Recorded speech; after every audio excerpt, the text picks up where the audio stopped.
Bonjour et bienvenue pour une nouvelle vidéo Update Lecture. Donc dans cette vidéo aussi je vais vous présenter les 3 dernières lectures que j'ai faites.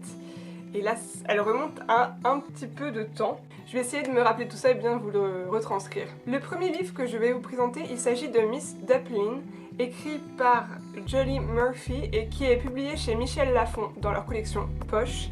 Et donc dans cette histoire-ci, on a l'histoire de Willow. Willow qui est une jeune femme, enfin une jeune fille plutôt, puisqu'elle a environ 16 ans, qui est un peu ronde en fait, et qui décide un beau jour de s'inscrire au concours Miss Lupin, qui est le concours de la ville d'où elle vient, Cloverfield, pour les reines de beauté. Et du coup après on a son histoire. Ce livre-ci, j'avais envie de le lire parce que c'est un sujet qui me touche particulièrement, l'image que l'on reçoit de soi, l'amour que l'on a pour soi-même. Je pensais être vraiment très émue en le lisant, mais en fait pas tant que ça. Je trouve que le point de vue de l'auteur est vraiment adapté, parce que dans cette histoire-ci, Willow est une jeune femme de 16 ans, donc bien sûr à 16 ans on est sûr de soi, enfin, pas du tout. Pas du tout, et au moment où elle commence à tomber amoureuse d'un garçon, et que ce garçon tombe amoureux d'elle, mais est intéressé par elle en retour, c'est là qu'elle se pose le plus de questions. Parce que finalement, elle pense pas qu'on puisse l'aimer, mais peut-être que si. Et c'est cette réflexion-là qui m'a touchée. Honnêtement, Willow Dean est très sûre d'elle au début du roman, puis on la voit perdre confiance juste à cause de cette relation, parce qu'elle pense ne pas être aimable, on va dire, et que ça lui fait perdre toute confiance, et que ce concours de beauté, qui est le concours de beauté qui revient chaque année, qui en plus est très présent dans sa famille, puisque sa mère en est la directrice du comité, et bien c'est un moyen de s'émanciper, de se prouver qu'elle peut tout faire, de se prouver qu'elle est sûre d'elle. Et j'ai bien aimé ça, et puis dans cette envie de liberté, elle emmène toute une clique de jeunes filles qui sont pas atypiques, parce que autant Willow Dean est plutôt forte, autant il y a des jeunes filles obèses donc chez elle, puisqu'elle se situe au Texas, qui est une assez grande épidémie d'obésité là-bas, et des jeunes femmes qui ont d'autres problèmes, notamment au niveau dentaire, au niveau morphologie, il y en a une qui a une jambe plus grande que l'autre, etc. Et elle emmène toutes ces jeunes femmes et elles font le concours pour prouver au monde qu'elles sont là, pour prouver qu'elles existent, qu'elles peuvent être jugées belles. Et j'ai vraiment aimé ce message positif, et j'ai aimé voir la progression de Willow Dean au fil du roman. À certains moments, elle m'a agacée, bien sûr, comme à chaque fois. Mais voilà, je trouvais ça beau, et je pense qu'à 16 ans, c'est un livre qui peut vraiment être utile pour certaines jeunes filles. Après, arrivé à mon âge, voilà, on a vécu, et puis ça m'a pas autant touché que ça. Il avait eu un grand retentissement, je sais quand il était sorti, mais au final, pour moi, c'est juste une histoire de lycéenne qui apprend à vivre en fait, et à se comporter en adulte. Ensuite, le deuxième livre que j'ai lu, il s'agit des Délices de Tokyo, écrit par Durian Sukegawa, et qui est publié chez Le Livre de Poche. Donc ce livre-ci est tout petit, mais vraiment tout petit, se lit très rapidement. Il porte sur un jeune homme qui tient une boutique de doriyaki et qui rencontre un beau jour une vieille dame qui veut aller travailler pour lui. Ensuite on a toute une histoire. Ce livre-ci aborde vraiment tout un tas de problématiques, je trouve, liées à la société japonaise.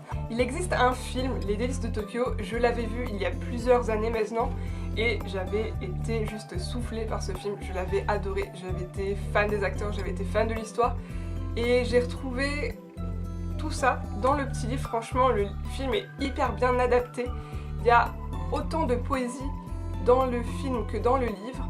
Il y a juste plus de descriptions en fait. J'ai beaucoup aimé ce côté-ci, vraiment m'immerger à fond. On a aussi beaucoup plus de connaissances du passé de Sentaro, on sait ce qui lui est arrivé, on sait pourquoi il était en prison, etc.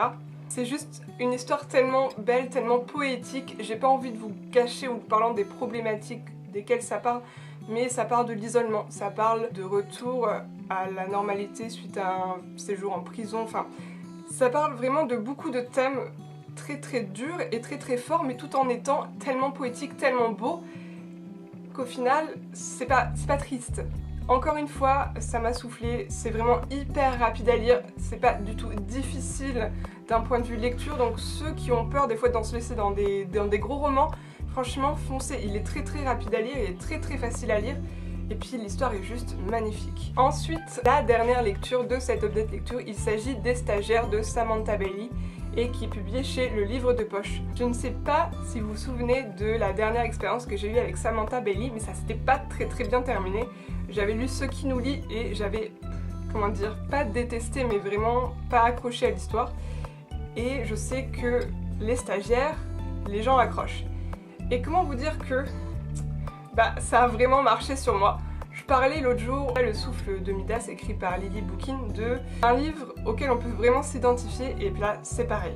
Les stagiaires, je m'y suis identifiée, mais vraiment fortement. J'avais l'impression de m'y voir. Je reviendrai sur ça après. L'histoire, c'est tout simple, c'est l'histoire de quelques stagiaires qui se retrouvent à effectuer un stage dans une entreprise un petit peu jeunes, un peu à la Google, qui s'appelle Pixies, qui travaille dans les domaines du divertissement, qui publie des mangas, des jeux vidéo, etc. Donc c'est vraiment une entreprise très jeune, très attractive pour les jeunes. Et il se trouve qu'ils découvrent que l'entreprise en vrai, c'est pas si rose que ça, que les promesses que l'on a, c'est pas vraiment ce que l'on obtient au final. Et c'est leur premier stage, leur première expérience professionnelle. Et comment dire que je m'y suis retrouvée, mais vraiment, c'était ça. Ophélie, le personnage principal, est une jeune bretonne. Elle vient de Rennes, elle monte sur Paris et donc elle découvre le coût de la vie parisienne déjà, de 1, et elle découvre le monde du travail. Donc voilà, c'est tout nouveau. Ils ont environ une vingtaine d'années et franchement, je pense que je ne peux que m'identifier. Je suis passée par là il n'y a pas si longtemps et honnêtement, voilà, c'était ça. C'était les mêmes déconvenues, c'était les mêmes expériences, c'est le même truc que l'on retrouve à chaque fois, c'est qu'on est un petit groupe de jeunes et puis qu'au final on sort entre soi et puis il y a des fois des départs, des fois des arrivées. C'est vraiment ça. Je trouve que Samantha Bailey a été vraiment très juste dans ses propos. On s'y retrouve dans chacun. Il y a des personnages très agaçants. Personnellement, Arthur, je l'ai détesté. Mais je trouve que c'est un connard fini, il n'y a pas d'autre mot. Mais il est quand même attachant, il a quand même sa propre histoire, on sait pourquoi il commence à faire ça. Et on a envie de savoir comment il va évoluer par la suite. On a envie de connaître toute leur suite. C'est une trilogie, le deuxième tome est déjà sorti en poche. Il s'agit de À durée déterminée, donc quand ils ont un CDD.